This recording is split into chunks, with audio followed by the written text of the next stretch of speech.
Painful sex sex के दौरान pen में कोई प्रेगनेंसी होगी नहीं होगी का कोई संबंध रहता है क्या? पेन में सेक्स और सेक्स में पेन की तो कोई बात करता नहीं, तो प्रेगनेंसी को कोरिलेट करते हुए कोई भी इस बारे में बात नहीं करता। क्या आपको पता है कि 8% विमेन को सेक्स के दौरान पेन होता है और 14% कपल्स के बेबी नहीं होता?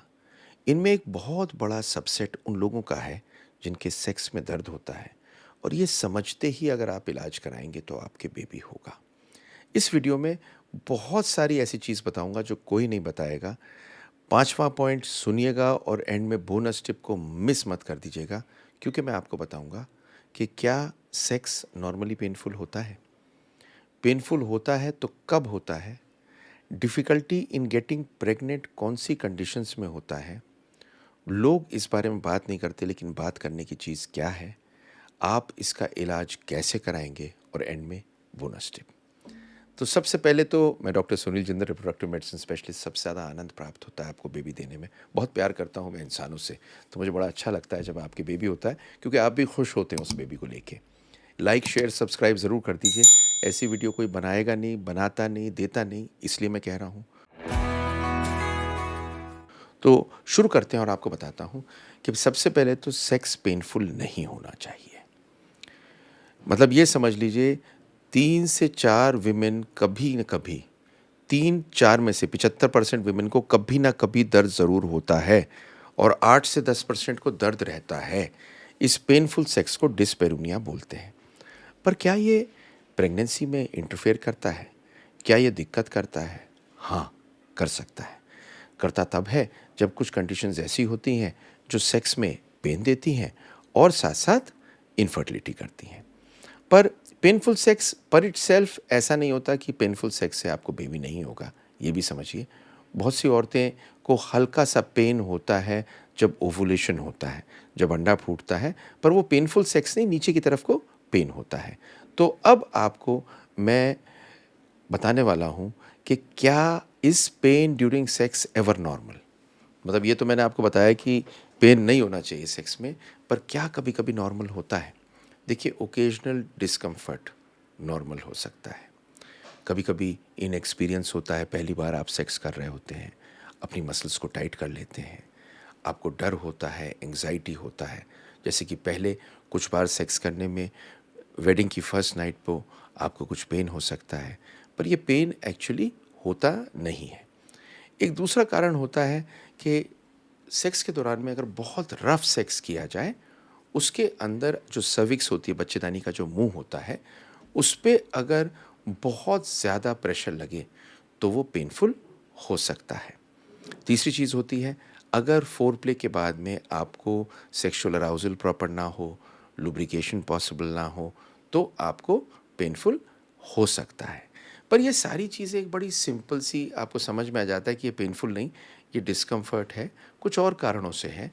पर causes of painful sex and infertility आपको बताता हूँ। तो मेडिसिन में सेक्स में पेन को बोलते हैं डिस्पेरूनिया। पेनफुल सेक्स कई बार एक सिम्पटम होता है किसी मेडिकल कंडीशन का, कि ये प्रॉब्लम है जिस वजह से पेन हो रहा है, और ये फर्टिलिटी को, मतलब बच्चा पैदा करने की प्रक्रिया को, अलग अलग तरीके से कर सकता है। तो पहली चीज़ होती है एडिशंस। एडिशन होते हैं जब चिपकन पैदा हो जाती है इन्फेक्शन के कारण, और इन्फेक्शन के कारण जब चिपकन पैदा हो जाती है, बच्चेदानी में बच्चेदानों के चारों ओर सूजन हो जाती है, तो ये सेक्स के दौरान में पेन करता है। एडिशंस के होते हुए बेबी होने में दिक्कत हो सकती है। तो एक चीज़, एडिशन का मतलब चिपकन और सूजन, जिसे कई बार पीआईडी भी बोलते हैं। नंबर 2 होता है एंडोमेट्रियोसिस। देखिए, एंडोमेट्रियोसिस पेनफुल सेक्स देता है। एंडोमेट्रियोसिस एक कंडीशन होती है जब माहवारी का खून जो नॉर्मली बाहर निकलता है, वो निकलने के अलावा माहवारी की लाइनिंग, मतलब बच्चेदानी की लाइनिंग जाके ओवरी के आसपास चिपक जाती है, वहाँ पर ब्लड जमा होने लगता है, इन्फ्लेमेशन मतलब सूजन होती है। ये सेक्स नॉर्मली आपको मेंस्ट्रुअल के टाइम पे हो सकता है, यूरिन करते समय भी हो सकता है, आप जब स्टूल के लिए जाते हैं तब भी हो सकता है, एग्जामिनेशन में हो सकता है, लेकिन सेक्स में भी हो सकता है। तो एंडोमेट्रियोसिस एक ऐसा कारण है जो बेबी भी नहीं होने देता और पेन भी देता है सेक्स में। तो अगर आप सेक्स में आपको रेगुलर पेन है तो डॉक्टर के पास ज़रूर जाइए। तीसरी चीज़ है फाइब्रॉइड्स। देखिए वैसे तो फाइब्रॉइड नॉर्मली पेन नहीं करता, पर कभी कभी फाइब्रॉइड अगर बच्चेदानी में नीचे की साइड हो तो ये पेन दे सकता है, और ये पेन कई बार प्रेशर की वजह से देता है। चौथी चीज़, नई नई शादी के बाद में अगर हाइमन, जो एक हाइमन होती है जो झिल्ली जिसे बोलते हैं, वो बहुत टाइट हो और वो ओपन ना हो रही हो और वो स्ट्रेच ना हो रही हो नेचुरली, उस कंडीशन में भी पेन हो सकता है। और उस कंडीशन में आप इंटरकोर्स नहीं कर सकते, इसलिए बेबी नहीं होता। तो सर्जरी कई बार, इसे फेंटन्स रिपेयर बोलते हैं, वो भी करने की ज़रूरत पड़ जाती है कई बार हाइमन के लिए, और हाइमन को कट करने की ज़रूरत पड़ जाती है। अगली चीज़ आती है ओवेरियन सिस्ट। देखिए ओवेरियन सिस्ट छोटी मोटी तो अपने आप डिसअपेयर कर जाती हैं, पर अगर प्रॉब्लमेटिक ओवेरियन सिस्ट हो, उसमें इन्फ्लेमेशन हो, जैसे पीसीओएस की, एंडोमेट्रियोसिस की, तो दिक्कत पैदा कर सकते हैं। फिर होती है pelvic inflammatory disease. Pelvic inflammatory disease होता है पीआईडी। पीआईडी मतलब सूजन आना। सूजन आने का मतलब सेक्स में पेन होगा। क्यों? क्योंकि वहाँ पर स्कार टिश्यू एडिशंस के साथ साथ पेन रहेगा। कभी कभी किसी किसी में विजाइनल एजेनेसिस होती है। विजाइना बहुत छोटी होती है, ये 5,000 औरतों में से एक होती है, और इसे MRKH सिंड्रोम बोलते हैं। इसमें जब वेजाइना छोटी होती है तो पेनफुल होती है। ऐसी कंडीशन में कई बार नई वेजाइना बनाने की ज़रूरत पड़ सकती है। वेजाइनल ड्राइनेस भी दिक्कत देती है। देखिए वेजाइना के अंदर हॉर्मोन्स और इन्फेक्शन ना होना और प्रॉपर बैक्टीरिया होने बड़े ज़रूरी हैं, जिससे लुब्रिकेशन प्रॉपर हो और इंटरकोर्स हो सके। कई बार वेजाइना की ड्राइनेस पेन दे देती है। तो मैंने आपको ये कुछ चीज़ें बताई सारी की सारी। ये सारी की सारी बीमारियां, मतलब शुरू से बताता हूँ, एडिशंस, एंडोमेट्रियोसिस, फाइब्रॉइड्स, हाइमन अगर लगा हुआ हो, ovarian cyst, PID pelvic inflammatory diseases, vaginal agenesis और वेजाइनल ड्राइनेस, ये सारी चीज़ें आपको बेबी देने से रोकती हैं। तो अगर ये सब चीज़ें हैं तो आपको इनका ट्रीटमेंट लेना है।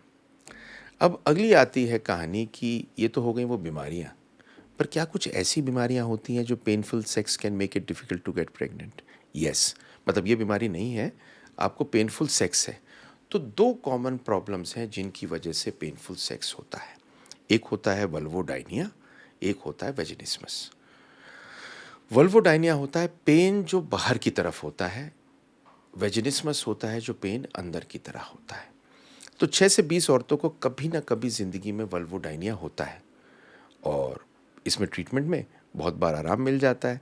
पर वेजिनिस्मस एक बीमारी है जिसके अंदर बहुत गहराई में एक ऐसी सिचुएशन होती है कि सेक्स करने से डर लगता है, और जैसे ही सेक्स की बात आती है सारी मसल्स कॉन्ट्रैक्ट कर जाती हैं और सेक्स वुमन अलाउ ही नहीं करती। दोनों बड़ी मुश्किल कंडीशन है ठीक करने की। इसके लिए आपको गायनेकोलॉजिस्ट, पेल्विक थेरेपिस्ट, आपको pain specialist, sex therapist, psychologist, सबकी मदद लेनी होती है, तब जाके ये बीमारी ठीक होती है। तो अब क्वेश्चन ये है, आपको अब बताता हूँ पांचवा पॉइंट, कि देखिए अगर हम पूरी दुनिया को लें, डॉक्टर से इस बारे में लोग बात नहीं करते, पर अपने डॉक्टर से बात करिए, क्योंकि 36% औरतों को किसी ना किसी टाइम पर सेक्स में दर्द होता है, और विदेश में केवल 15% अपने डॉक्टर से डिस्कस करती है, और हमारे देश में तो मुझे लगता है 2 से 3% भी डिस्कस नहीं करती होंगी। आप डिस्कस नहीं करेंगी तो कभी ये ठीक नहीं होगी। आपको क्या चीज़ करनी है, आपको ये रियलाइज़ करना है कि जैसे ही आपकी गायनेकोलॉजिस्ट आपको एग्जामिन करें, और वो जैसे ही एग्जामिन करें और आपको दर्द हो, तो आपको कहना है मुझे दर्द होता है और ये दर्द मेरे लिए मौजूद रहता है। अगली चीज़ होती है कि आपको ये समझना है कि सेक्स एंट्री के टाइम पर है, अंदर डीप है या बाहर है, ये बताना है। क्या पेन सिर्फ सेक्सुअल इंटरकोर्स में होता है या सेक्सुअल इंटरकोर्स के अलावा होता है? क्या साइकिल के किसी पीरियड में और टाइम में ये ज़्यादा होता है और किसी में कम होता है? क्या किसी सेक्सुअल पोजीशन में दर्द होता है या सब में दर्द होता है? क्या ये दर्द जब डॉक्टर आपको एग्जामिन कर रहे हैं तब भी हो रहा है, अल्ट्रासाउंड की प्रोब से भी हो रहा है? और एक चीज़ को समझ लीजिए, सेक्स रेगुलरली क्या आप इस कारण से नहीं कर पाते क्या छूने में भी दर्द है, ये सब आपको डॉक्टर को बताना है। आखिर में बोनस टिप, दर्द बड़ा कॉमन होता है, आपको भी अगर है तो डॉक्टर को बताइए। दर्द के साथ में अगर बेबी नहीं है तो इम्पॉर्टेंट है बताना, क्योंकि इसका मतलब हो सकता है कोई बीमारी हो जो ठीक करने से पेन भी चला जाए और बेबी भी हो जाए। I love to make this video for you because ये बड़ी ज़रूरी वीडियोज़ हैं, कोई बनाता नहीं है। मैं इसलिए बना रहा हूँ जिससे आपके बेबी हो, सेक्स जैसी खूबसूरत चीज़ आप एंजॉय कर सकें, दर्द ना हो। आप खुश रहें, सलामत रहें, अपना ख्याल रखें। लाइक शेयर सब्सक्राइब इसे कर दीजिए। Thank you very much.